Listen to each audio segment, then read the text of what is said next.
ಇಂಟೆಲೆಕ್ಟಿವ್ important question ನೋಡ್ರಿ. ಏನಪ್ಪಾ ಅಂದ್ರ 45 ಜನ ಗಂಡಸರು ಪ್ರತಿದಿನ 12 ಗಂಟೆಗಳ ಕಾಲ ಕೆಲಸ ಮಾಡಿ ಒಂದು ಕೆಲಸವನ್ನ 30 ದಿನಗಳಲ್ಲಿ ಮುಕ್ತಾಯ ಮಾಡುತ್ತಾರೆ.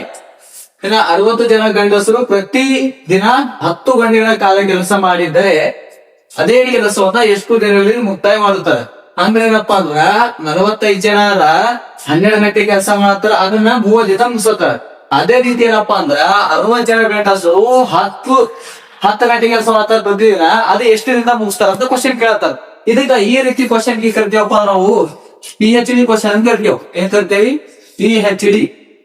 PhD ಅಂದ್ರ ಆ ಕಡಿನ ಕೆಲಸ ನೋಡ್ಕೋಬೇಕು, ಈ ಕಡೆ ಕೆಲಸ ನೋಡ್ಕೋಬೇಕು. PhD ಅಂದ್ರೇನು?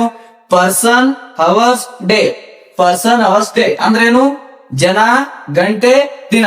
ಅದ್ರಾಗ ಏನೇನ್ ಕೊಟ್ಟ ಬರ್ಕೋ. ಇಲ್ಲಿ ಎಷ್ಟು ಜನ ಕೊಟ್ರ? 45 ಜನ. ಓಕೆ, ಇಂಟು ಎಷ್ಟು ಗಂಟೆ? 12 ಗಂಟೆ. ದಿನ ಎಷ್ಟು ದಿನ ಮುಗಿಸಿರಂತ? 30 ದಿನ ಮುಗಿಸಿರಂತ. ಎಷ್ಟು ದಿನ? 30 ದಿನ. ಓಕೆ, ನೆಕ್ಸ್ಟ್ ಈ ಕಡೆ ಏನ್ ಕೊಡ್ತಾರ? 60 ಜನ. 60 ಜನ. ಎಷ್ಟು ಗಂಟೆ? 10 ಗಂಟೆ. ಎಷ್ಟು ದಿನ? 6 ದಿನ ಕಳಿಬೇಕು ನಾವು. ಎಷ್ಟು ದಿನ? ಓಕೆ, ಇಲ್ಲೋ 12 ಒಂದೇ 12 ಇದೆ ಅಲ್ಲ. ಓಕೆ, ಇದು 0 ಇದು 0 ಕ್ಯಾನ್ಸಲ್ ಇರ್ತದ. ಓಕೆ, 5 ಒಂದೇ 5 ಬತ್ಲೆ. ಏನ್ ಹೇಳಿತ್ತು ಈಗ? 9 ಇಂಟು 3. 1 ಇಂಟು ಡಿ ಮಾಡಿ ಬರ್ತದೆ, ಡಿನೇ ಬರ್ತದೆ. ಓಕೆ, ಡಿ ಅಂದ್ರೇನು? ಡೇ ಅಂತ ಅರ್ಥ. ಡಿ ಅಂದ್ರೆ ಡೇ ಅಂತ ಅರ್ಥ. ಓಕೆ, 9 ಮೂರಲೆ 27.